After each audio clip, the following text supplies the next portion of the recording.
Welcome to doctor மைத்லிஸ் music therapy channel. இன்றைய பதிவிலையும் therapeutic music as an astrological remedy என்ற தலைப்பில் சில செய்திகளை நம்ம பகிர்ந்துக்கலாம். சென்ற பதிவில் கூட பார்த்தோம் இதுக்கு தொடர்புடைய செய்தியை, அதாவது 9 கிரகங்கள், 12 ராசிகள், சப்தஸ்வரங்கள் அப்படின்னு. ஸோ இந்த சப்தஸ்வரங்கள் 7 கிரகத்துக்கு அது என்ன, ஒரு கிரகத்துக்கு ஒரு ஸ்வரம் அப்படின்னு நம்ம இருக்கோம். அதுக்கு நம்ம அலாட் பண்ண முடியும். அப்படி தான் அதை நம்ம இந்த சயின்ஸை நம்ம பார்க்கோம். அதாவது சென்ற பதிவில் சொன்னது போல் சிம்மம் கடகம் ரெண்டும் ஒன்று சூரியனுக்கு, கடகம் சந்திரனுக்கு. அப்படின்னா இப்போது குரு பகவானுக்கு ஏதோ ஒரு முக்கியமான நிகழ்வு நடக்க போகிறது. நம்மளோட பர்த் சார்ட்டில் குருவோட பலம் சிறப்பாக இருக்குது. அதை மேலும் மேலும் சிறப்பாக ஆக்கணும். அதாவது ஒருத்தருக்கு அப்புறம் இதில் இன்னொரு முக்கியமான விஷயம் கூட நம்ம பகிர்ந்துக்க முடியும். இந்த 1லேருந்து 12 நம்பர் வரைக்கும், அதாவது எல்லாருக்கும் முதல்ல ஒரு 1 மேஷம் நம்பர் 1, மீனம் நம்பர் 12 அப்படின்னு வைங்களேன்.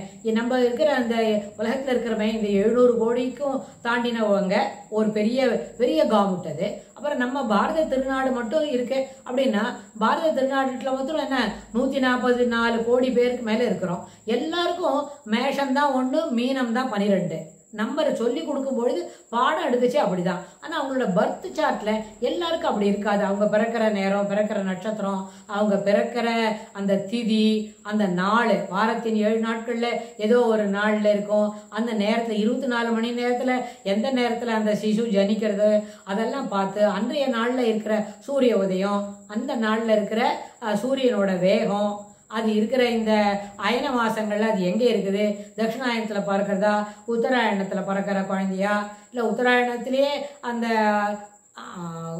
சூரியனோட நகர்வு இருக்கும், அதுக்கு தகுந்த மாதிரி இருக்கிற நேரத்தில் எப்போ பிறக்கிறது, அந்த லாட்டிடியூடு ஆல்டிடியூடில் அது எங்கே இருக்குது, அது பகலில் இருக்கிற நேரமா இரவு நேரமா, இரவு நேரம் அதனோட ஆல்டிடியூடோட லெங்க் இருக்கே அது எவ்வளோ தூரம் எட்டி விழுறது. ஏன்னா சூரியன்கிறத அந்த சூரிய கிரகத்தோட நகர்வே அதுக்கு ஒரு சக்கரம், அதுக்கு அந்த அச்சு இருக்கே அது என்ன இருக்கு, ஒரு பக்கம் 7 நம்பரும் இன்னொரு பக்கம் 5 நம்பரும் இருக்கும். அதாவது அந்த அளவில் 7 நம்பர் இருக்குன்னு கேட்டால் அந்த 210 நாளைக்கு மேலே இருக்கும். அது ஏன்னு கேட்டால் சில மாதத்தில், அதாவது ஆஷாடம், பாத்ரபதம், இல்லாட்டி போனால் ஜேஷ்டம், அந்த மாதத்துலலாம் ஒரு நாள் அதிகமாக இருக்கும். 32 நாள், 31 நாள் அப்படிலாம் இருக்கும். அதே மாதிரி 5 தட்சிணாயனத்தில் சில மாதங்களில் 29 நாள் தான் இருக்கும். ஸோ இது மாதிரி கால்குலேஷன்ஸ் கூட அதில் பார்த்துக்கணும். ஸோ அக்கார்டிங் டு திஸ் இந்த மாதிரி ஒரு சின்ன கால்குலேஷன் தான் அதெல்லாம் ரொம்ப முக்கியம். Even though it is micro லெவலில் இருந்தாலும் அதனோட இம்பேக்ட் ரொம்ப மேக்ரோ, ரொம்ப பெரிய அளவில் நம்மளுடைய மாறுதல்களை ஏற்படுத்தும். அதுவும் நம்மளை இது போல் இருக்கிறோம். கிழக்கத்திய நாடுகள்னு சொன்னால் நம்மளை காட்டில் சூரியோதயம் இன்னும் கொஞ்சம் சீக்கிரமாக இருக்கும். மேற்கத்திய நாடுகள்னால் இன்னும் சூரியோதயம் லேட்டாக இருக்கும். அட் த மோஸ்ட் 12 மணி நேரம் டிஃபரன்ஸ் இருக்கும். நம்மளுக்கு மத்தியானம் 12ன்னா அப்போ தான் அவங்களுக்கு என்ன பண்ணோம், கார்த்தால 0 நம்பர், நடு இரவில் 12 மணி 10 நிமிஷம் அது போல் இருக்குமா இருக்கும். 12 மணி நேரம் வித்தியாசம் இருக்கக்கூடிய வாய்ப்புகள்லாம் உண்டு.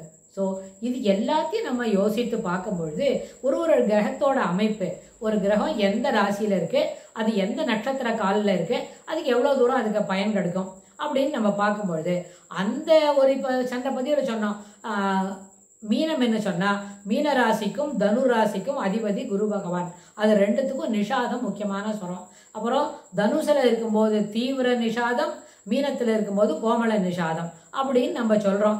அது மாதிரி நம்ம அலாட் பண்ணியிருக்கோம். அப்படி தான் அலாட் பண்ணி இந்த சயின்ஸை நம்ம படிக்கிறோம். அப்படிலாம் சொன்னால் அந்த குரு பகவானோடைய முக்கியத்துவத்தை சிறப்புப்படுத்துறதுக்கு, குரு பகவானுடைய முக்கியத்துவத்தை மேலும் மேலும் அதிகப்படுத்துறதுக்கு அவருக்கு என்ன, நிஷாத பிரதானமான ராகங்களை வாசித்து கேட்கலாம், நிஷாத பிராதானியமான ராகங்களை பாடி மகிழலாம், அப்புறம் கேட்டு மகிழலாம், எல்லாமே செய்யலாம்.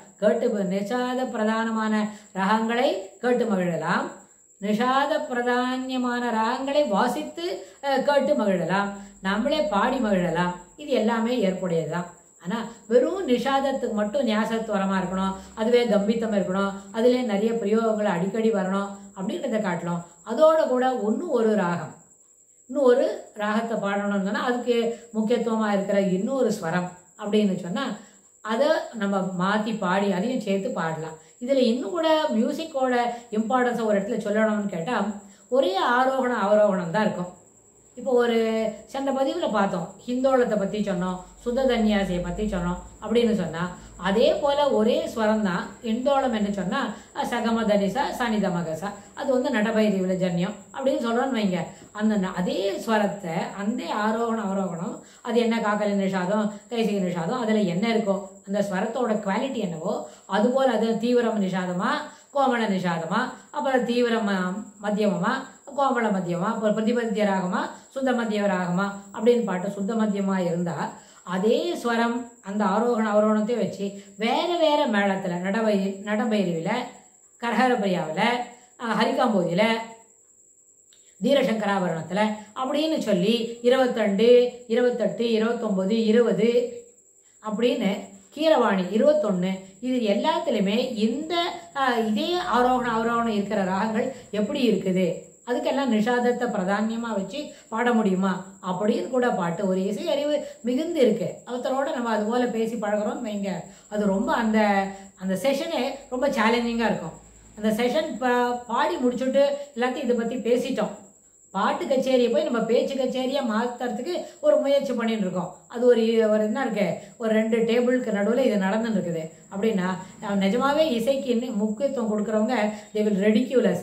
என்னப்பா எவ்வளோ நாழியா நிஷாது எப்படி இருக்குன்னு வாயில் சொல்லிட்டு இருக்கங்க, அதை காட்டிலும் பாடி காமிச்சா விஷயம் அடுத்த செகண்டில் முடிஞ்சிடாது. எங்கே யோஜனையே இல்லை, முன்பக்கத்து மூளை எல்லாம் மழுங்கி போச்சுப்பா, இந்த கூட்டமே அப்படி இருக்கு அப்படின்னு ரொம்ப இசையில் ஒரு தேர்ந்த அனுபவம் இருக்கிறவங்க நம்மளை பார்த்து அப்படி தான் பேசிடுவாங்க. அதுதான் சரிதான்.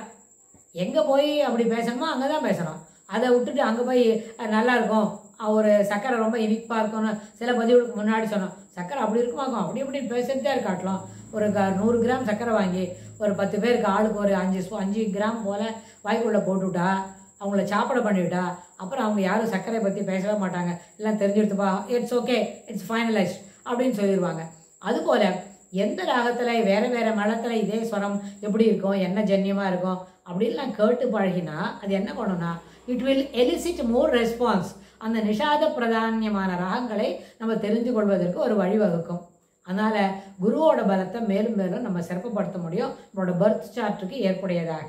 அதனால் இந்த நம்ம ஊரில் சொன்னோம் 140 கோடி பேர் இருக்கோம் அப்படின்னு சொன்னால் எல்லாருக்கும் இப்படியே இது ஒரே மாதிரி இருக்காது. அவங்களோட பறக்கிற நேரத்து பிரகாரம் விருச்சிக லக்னம், அப்புறம் வந்து மேஷராசி அப்படியெல்லாம் கூட இருக்கும். சிலப்போ விருச்சிக லக்னத்தை இருக்கும், அவங்களுக்கு வந்து என்ன எந்த மாதத்தில் பிறந்திருப்பாங்க அப்படின்னா அவங்க வந்து துலா மாதத்தில் பிறந்திருப்பாங்க. அதனால தான் விருச்சிக லக்னத்தை இருக்கு. ஆனால் அங்கேயே லக்னத்தில் இருக்காது, சந்திரன் வேற எங்கேயோ தாண்டி இருக்கும் அப்படின்னு சொல்லியா. இதனால் மனோகாரகன் மனசுக்கு ரிலேட்டடாக இருக்கிற எவ்ரி ஆக்டிவிட்டீஸ் இஸ் பீங் என்ன கனெக்டட் டு த மூன். சந்திரன் இருக்கிறதுனால அந்த சந்திரனோட குவாலிட்டியை உத்தேசித்து அது வந்து என்ன வளர்விரையில் வந்ததா இல்லாட்டி போனால் தேய்விரையில் இருக்கிறவா. வளர்விரையில் கூட என்ன எவ்வளோ தூரம் போய்கிட்டு இருக்கு, தேய்விரையான பஞ்சமிக்கு முன்னாடியே பிறந்திருக்க குழந்தையா அப்படிலாம் தேடி கண்டுபிடிச்சா. அவங்களோட மனோபாவம் அது எப்படி சிறப்பாக இருக்கு, அது வேவரிங் மைண்டா அப்படின்னு. ஏன்னா சிலவங்களுக்கு சில யோஜனைகளை தாண்டி வெளியில் வரவே முடியாது. If they want have money அப்படின்னு வைங்க, எக்காரணம் பற்றியும் தனக்கு மணி கிடைக்காது, பண வசதி நம்மளுக்கு குறைவாக தான் இருக்கும், நீங்கள் வயதுக்கு தாண்டின பிறகு தான் பணம் கிடைக்கும்னா அவங்களுக்கு பொறுமையாகவே இருக்க முடியாது.